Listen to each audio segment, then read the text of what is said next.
Hello everyone, আসসালামু আলাইকুম। কেমন আছেন? আশা করি ভালো আছেন। আলহামদুলিল্লাহ আমিও ভালো আছি। আজকে আপনাদের সাথে একটি ভিডিও শেয়ার করতেছি। এটা হচ্ছে আমার 2 দিনের ভিডিও আমি একসাথে এড করে দিচ্ছি। আর দেখতে পাচ্ছেন এখন আমাদের জন্য সিএনজি চলে এসেছে। আমরা একটা জায়গায় বেড়াতে যাচ্ছি। তো আমার ছেলে হেফজখানা থেকে যখন এসেছে তখনের ভিডিও। তো ও ছুটি দেওয়ার আগে নরমাল এমনি একদিন বেড়াতে আসছে বাসায় তখন। তো আমার মোবাইলে আমার মেয়ে আসলে সব কিছু ভিডিও একদম ফুল ভিডিও আমি অনেকগুলা এডিটিং করে রেখেছি। ভিডিও আপলোড দেওয়ার সময় এগুলা আসলে সব কিছু ও ডিলিট করে দিয়েছে। সেই কারণে আমি অনেক ভিডিও দিতে পারি নাই। অনেক বিয়ের ভিডিও কিংবা দাওয়াতের ভিডিও, রান্নার ভিডিও, যাই হোক হয়তো বা ও ছোটো মানুষ আর কী করব। তো টিপাটিপি কী করেছে। তো আমরা বেড়াতে গিয়ে চলে তো এসেছি। এটা হচ্ছে দেখতে পাচ্ছেন পরের দিন সকালে এখানে মুরগির মাংস রান্না করে নিচ্ছি। তারপর আমার কিছু রান্না করা ছিল অল্প অল্প। এখানে ভাজি সকালে নাস্তা করার পর আর অল্প করে ভাজি ছিল। তারপর তিত কাঁকরোল রান্না করেছি, এখান থেকেও অল্প করে আছে।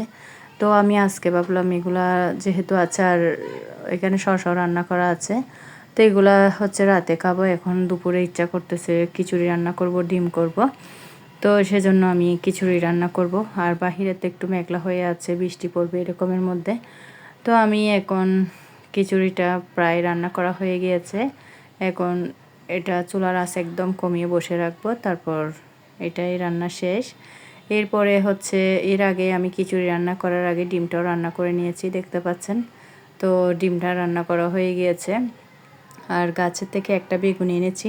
গাছের থেকে বেগুনটা এনে আমি সুন্দর করে এটা কেটে আমি এখানে এটা হলুদ, মরিচ, তারপর লবণ এগুলো দিয়ে মেখে বেগুনটা ভেজে নেব। তো আমার আসলে বেগুন ভাজা দিয়ে আর ডিম বা এই ধরনের কিছু দিয়ে খিচুড়িটা খেতে ভালো লাগে। এক একজনের পছন্দ এক এক রকম। দেখতে পাচ্ছেন এখানে অনেকগুলা জাম এনেছে, মাশাল্লাহ অনেকগুলা। তো এই জামগুলো যদি আমরা বাজার থেকে কিনতে যাই দেখা যাবে অনেক টাকা দিয়ে কিনতে হবে। তো এগুলো গাছের জাম, আমাদের গাছের থেকে এনেছে। দেখতে পাচ্ছেন অনেকগুলা জাম। এই জামগুলো আসলে যদি এমনি রেখে দেওয়া হয় নষ্ট হয়ে যাবে। তো সেজন্য আমি প্রথমে যেগুলো একটু লালচে কালার এগুলো ফেলে দেব। আর পাতা যে মানে এখানে গাছের ডালগুলো আছে সবগুলো ফেলে সুন্দর করে এটা আমি সিঙ্কের মধ্যে পানি জমিয়ে সুন্দর করে এটা ধুয়ে নিচ্ছি।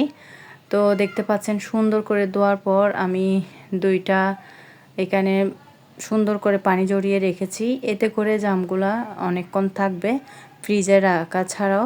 তো এইভাবে করে রেখে দিয়েছি। আর অল্প করে এখানে এগুলা ভর্তা করে নেব। এই তো দেখতে পাচ্ছেন এখানে আমি কাসুন্দি, মরিচের গুঁড়া, তারপর চিনি, লবণ, বিট লবণ সব কিছু দিয়ে এটা আমি হাত দিয়ে কষলিয়ে মেখে নেব।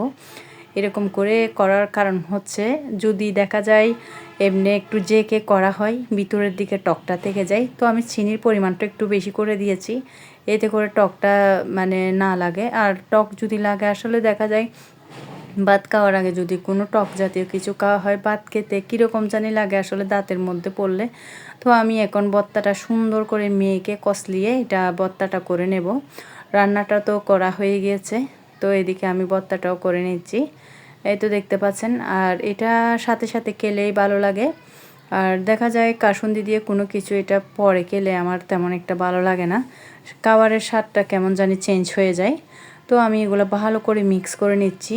এতে করে লবণ, মরিচ, তারপর চিনি এগুলা যেন সবগুলা জামের মধ্যে যায়। তো আমি ভালো করে এটাকে কষলিয়ে নিচ্ছি।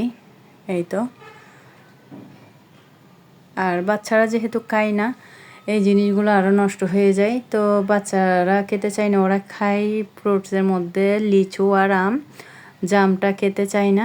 তো আমার ছোটো ছেলে তাও কিছু না কিছু অল্প অল্প ট্রাই করতে চায় কোনো খাবার, কিন্তু আমার বড় ছেলে মুখটাও খেতে চায় না। তো খিচুড়ি দিয়ে খাওয়ার জন্য আমি এখানে নর্মালভাবে একটা আচার করে নিয়েছি। দেখতে পাচ্ছেন আচারটা আমি তেল ছাড়া করেছি। তেল ছাড়া করলেও এই আচারের স্বাদটা অনেক ভালো।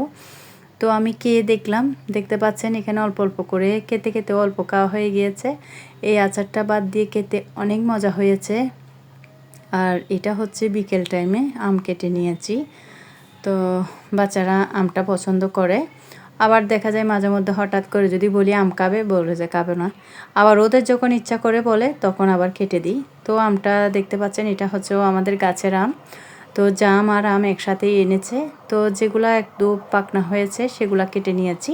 আর এখানে বিকেলের নাস্তাতে আমটা কেটে দিয়েছি ওদেরকে, জর্দা সেমাইটা করেছি। কিন্তু যখন দেখা যায় জর্দা সেমাই বা কোনো কতগুলো নাস্তা আছে এগুলো করলে আবার আমার জন্য আমার থেকে ওদের জন্য কোনো কিছু আবার করতে হয়। যেমন এই যে জর্দা সেমাইটা করেছি, তো জর্দা সেমাইয়ের পাশাপাশি দেখতে পাচ্ছেন ওদের জন্য সমোসা রোলটা করে দিতে হচ্ছে, কারণ ওরা জর্দা সেমাইটা খায় না। আর যত বলি কিন্তু খাবে না। আর আমার ছোটো ছেলে খায়, দুধ দিয়ে হলে খেতে চায়। তো আমি যেহেতু এটা দুধ ছাড়া রান্না করেছি, তো এটা ও খাবে না। তো সেজন্য ওদেরকে রোল সমোসাটা করে দিচ্ছি। আবার আমার বড় ছেলে হঠাৎ করে বলবে ও রোল খাবে না, তো ওর জন্য আবার সমোসা করতে হয়।